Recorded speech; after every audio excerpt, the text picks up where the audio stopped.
আসসালামু আলাইকুম রহমতুল্লাহি ওয়া বারাকাতুহু। আপনারা শুনলে অত্যন্ত খুশি হবেন। আজকে আপনাদের সাথে একজনকে পরিচয় করে দেব, আমাদের বাংলার দ্বিতীয় জাকির নায়েক নওমুসলিম জুনায়েদ মাহমুদ নমনে সাহেবের সাথে। তো ওনার কাছে আমি প্রথমেই জানতে চাইবো, বিভিন্ন ধর্মগ্রন্থে ঈশ্বর সম্পর্কে কি ধারণা আছেন, এটা উনি ওনার কণ্ঠে ইনশাল্লাহ কথা বলবেন। আসসালামু আলাইকুম রহমতুল্লাহ।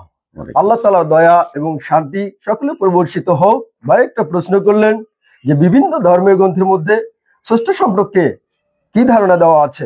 আসেন আমরা দেখি প্রধান ধর্মগুলোতে ঈশ্বরের ধারণা সম্পর্কে কি বলা আছে। আমি সর্বপ্রথম হিন্দু গ্রন্থের যজুর্বেদ থেকে বলতে চাই। উপনিষদ অধ্যায় 4 অনুচ্ছেদ 19, যজুর্বেদ অধ্যায় 32 অনুচ্ছেদ 3, সেখানে বলা আছে নাতাস্তি প্রতিমা আস্তি এককামে বিদিত্যাম ওঙ্কাম নাস্তি, ভগবান একই হে দোসরা নেই হে যারা বি নেই। ঈশ্বর মাত্র একজন, কেউ নেই আর কোথাও কেউ নেই। ঠিক একই কথা বলা আছে পবিত্র কোরআনের 112 নম্বর সূরা সূরাতুল ইখলাস, যেখানে বলা আছে কুল হু আল্লাহু আহাদ, বলো তিনি আল্লাহ এক, আল্লাহুস সামাদ, তিনি কারো মুখোপেক্ষী নয়।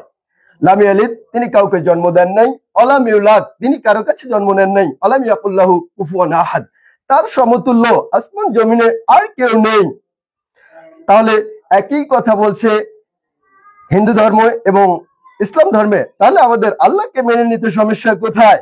এই জন্য আল্লাহ যেহেতু একজন, আপনার আমার উচিত তার উপাসনা করা, তাকে অনুসরণ করা, মুহাম্মদ সাল্লাল্লাহু আলাইহি ওয়াসাল্লামের তরিকা অনুযায়ী জীবনযাপন করা। তাই আসেন, ইসলাম একটা শান্তির ধর্ম। আল্লাহ পাক কোরআনে কারিমে আরো ইরশাদ করেছেন সূরা আল ইমরান 19 নম্বর আয়াতে, ইন্না দীনা ইনদাল ইসলাম, দিস ইজ দ্য ট্রুথফুলনেস, একমাত্র সত্য দিন, অ্যাকসেপ্টযোগ্য দিন, সেটা আল্লাহর কাছে ইসলাম। তাই আপনি যদি তুলনামূলক ধর্ম ছাত্র হয়ে থাকেন এবং তুলনামূলক ধর্ম রিসার্চ করে দেখেন ষষ্ঠ সম্পর্কে ধারণা কি, বিশ্বের এমন কোন ধর্ম নেই যেখানে ষষ্ঠকে দুইজন বলা হয়েছে, এমন কোন ধর্ম পাবেন না। সব ধর্মে আল্লাহকে একত্ববাদের ঘোষণা করা হয়েছে এবং আল্লাহ আরো বলেছেন লা শারিকা লাহু, আল্লাহ তাআলা শিরক কখনো মাফ করবে না। কাল্লা, এটা কখনো সম্ভব না। তাই যারা শিরক করবেন তাহলে তাদেরকে ধাবিত করা হবে নরকের আগুনে, অর্থাৎ জাহান্নামে। তাই আপনার আমার উচিত শিরক মুক্ত জীবন যাপন করা, আল্লাহর একত্ববাদের ঘোষণা দেয়া, আল্লাহর ইবাদত করা এবং মুহাম্মদ সাল্লাল্লাহু আলাইহি ওয়াসাল্লামের আদর্শকে মেনে নেওয়া। মুহাম্মদ সাল্লাল্লাহু আলাইহি ওয়াসাল্লাম ইনি এমন একজন ব্যক্তি যার সম্পর্কে আল্লাহ পাক নিজে কোরআনে কারিমে ঘোষণা করেছেন যে সর্বশ্রেষ্ঠ আদর্শ রয়েছে সেই রাসূলের জীবনে, তার থেকে তোমরা শিক্ষা গ্রহণ করো, তার তরিকা অনুযায়ী যদি চলো, আমি আল্লাহ তোমাদের সকল গুনাহ মাফ করে দেব। আলহামদুলিল্লাহ। তাহলে এত সুন্দর স্বচ্ছ এবং নিখুঁত ধর্ম আর কোনটা দেখাতে পারবেন? সূরা ইখলাসকে ইংলিশে বলা হয়েছে ধর্মতত্ত্বের কষ্টিপাথর।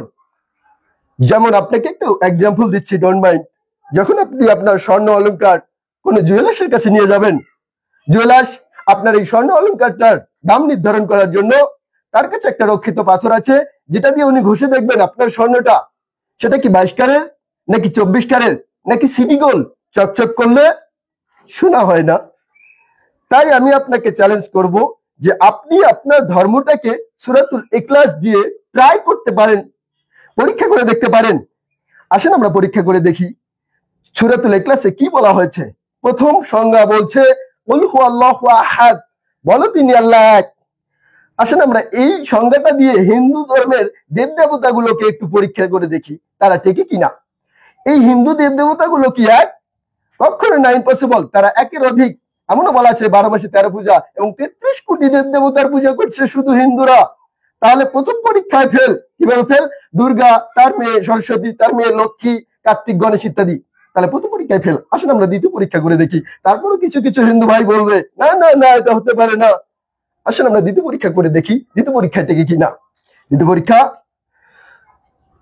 কুল হু আল্লাহু আহাদ আল্লাহুস সামাদ, তিনি কারো মুখোপেক্ষী না।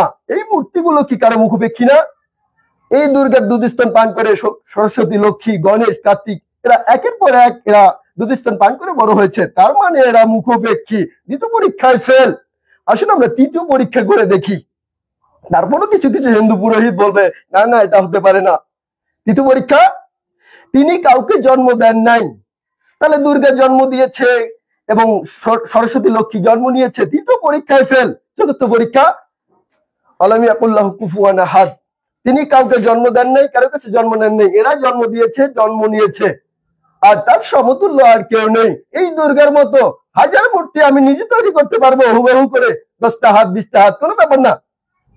তাহলে এটা সমতুল্য হাজারো মূর্তি, এটাকে বলা হয় সয়েল ডল, অর্থাৎ একটা মাটির পুতুল, আর কিচ্ছু না, এটা পুতুল খেলা আর কিছুই না। তাহলে চতুর্থ পরীক্ষায় ফেল। সূরাতুল ইখলাসকে বলা হয়েছে ধর্মতত্ত্বের কষ্টি পাথর। থিও অর্থাৎ ঈশ্বর, আর লজি অর্থাৎ জ্ঞান শিক্ষা। আল্লাহ সম্পর্কে যদি আপনি জ্ঞান শিক্ষা নিখুঁতভাবে অর্জন করতে চান, তাহলে সূরাতুল ইখলাস দিয়ে আপনি আপনার ধর্মটাকে টেস্ট করতে পারেন। যদি সূরাতুল ইখলাস দিয়ে আপনার ধর্মটাকে, আমি নবমুসলিম জুনায়েদ মাহমুদ কথা দিচ্ছি, আমি আপনার ধর্ম আজই গ্রহণ করব। আমি অন্য কোনো মুসলিমের কথা বলছি না, আমি নিজের কল্যাণটা তরবারের নিচে রাখছি। আপনি পারবেন না। সূরাতুল ইখলাস এমন একটা ধর্মতত্ত্বের কষ্টি পাথর, যেখানে আল্লাহ সুবহানাহু ওয়া তাআলা ছাড়া আর কেউই টিকবে না। আলহামদুলিল্লাহ, আশা করি ইসলাম একটা স্বচ্ছ ধর্ম, আল্লাহর মনোনীত দিন। তাই আসেন আমরা ইসলামকে অনুসরণ অনুকরণ করে জীবন যাপন করি। তাহলে রব্বানা আতিনা ফিদ দুনিয়া হাসানা ওয়া ফিল আখিরাতি হাসানা ওয়া কিনা আযাবান্নার, দুনিয়া এবং আখিরাতে কল্যাণ পাবো ইনশাআল্লাহ। আল্লাহ তাআলা সকলকে ইসলাম ধর্ম অনুযায়ী জীবন যাপন করার তৌফিক দান করুক। ওয়া আখির দাওয়ানা আলহামদুলিল্লাহি রাব্বিল আলামিন। আলহামদুলিল্লাহ, মাশাআল্লাহ, অত্যন্ত চমৎকার আলোচনা করেছেন আমার ভাই। আমরা সকলেই তার জন্য দোয়া করব, আল্লাহ যেন আমাদের ইসলামিক স্কলার জাকির নায়েকের মতো করে সারা বিশ্বের অমুসলিমদের দাওয়াতি কাজে আমার ভাইকে কবুল করেন। আসসালামু আলাইকুম ওয়া রাহমাতুল্লাহি ওয়া বারাকাতুহু।